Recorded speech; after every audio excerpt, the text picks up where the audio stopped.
रविवार व्रत कथा। विधि। सर्व मनोकामनाओं की पूर्ति हेतु रविवार का व्रत श्रेष्ठ है। इस व्रत की विधि इस प्रकार है। प्रातः काल स्नान आदि से निवृत्त होकर स्वच्छ वस्त्र धारण करे, शांतचित्त होकर परमात्मा का स्मरण करे। भोजन एक समय से अधिक नहीं करना चाहिए। भोजन तथा फलाहार सूर्य के प्रकाश रहते ही कर लेना चाहिए।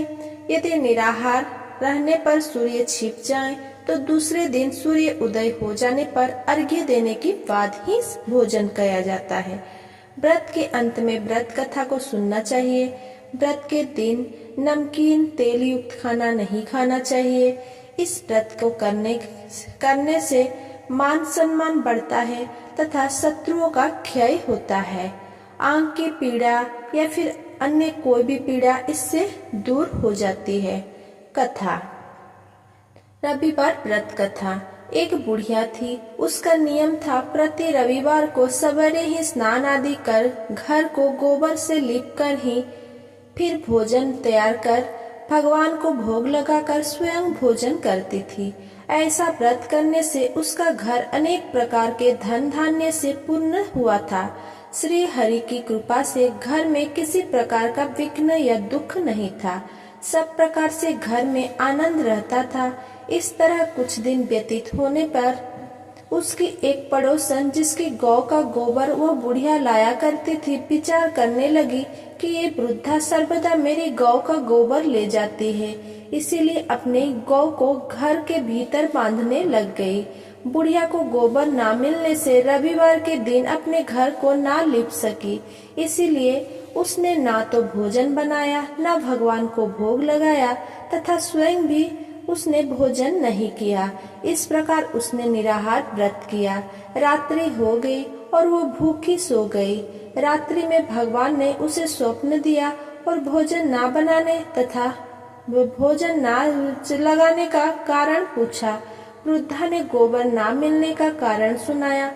तब भगवान ने कहा कि माता, हम तुमको ऐसी गौ देते हैं जिससे सभी इच्छाएं पूर्ण होती है, क्योंकि तुम हमेशा रविवार को गौ के गोबर से लीपकर भोजन बनाकर मेरा भोग लगाकर खुद भोजन करती हो।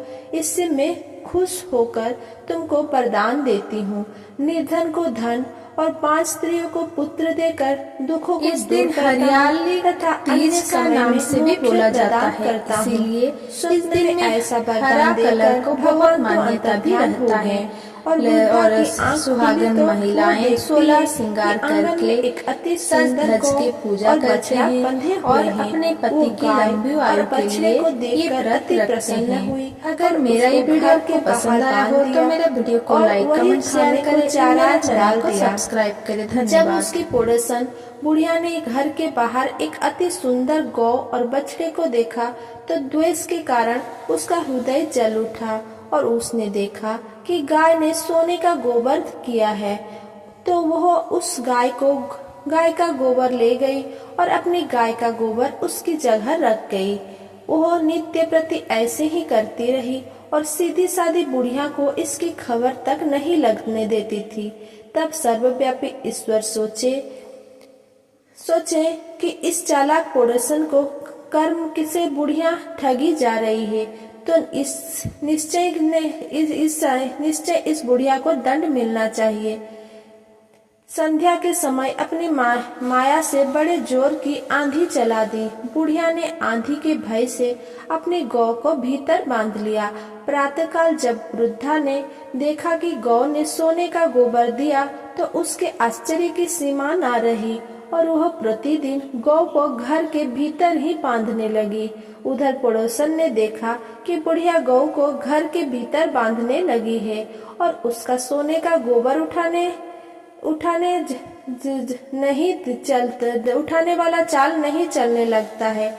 वो ईर्ष्या और दाह से जल उठी और कुछ समय उपाय ना देख पड़ोसन ने उस देश के राजा की सभा में जाकर कहा, महाराज, मेरे पड़ोस में एक वृद्धा के पास ऐसा गौ है जो आप जैसे राजाओं के पास ही होना चाहिए। वो नित्य सोने का गोबर देती है। आप उस सोने से प्रजा का पालन कीजिए। वह वृद्धा इतने सोने का क्या करेगी। राजा ने यह बात सुनकर अपने दूतों को वृद्धा के घर से गौ लाने की आज्ञा दी। वृद्धा प्रातः ईश्वर का भोग लगा भोजन ग्रहण करने जा ही रही थी कि राजा के कर्मचारी गौ खोलकर ले गए। वृद्धा काफी रोई चिल्लाई, किंतु कर्मचारियों के समक्ष कोई क्या कहता। उस दिन वृद्धा गौ के वियोग में भोजन ना खा सकी और रात भर रो रो कर ईश्वर से गौ को पुनः पाने के लिए प्रार्थना करने लगी। उधर राजा गौ को देखकर बहुत प्रसन्न हुआ, लेकिन सुबह जैसे ही वो उठा सारा महल गोबर से भरा दिखाई देने लगा। राजा यह देख घबरा गया। भगवान ने रात्रि में राजा को स्वप्न में कहा कि हे राजा, गाय वृद्धा को लौटाने में ही तेरा भला है।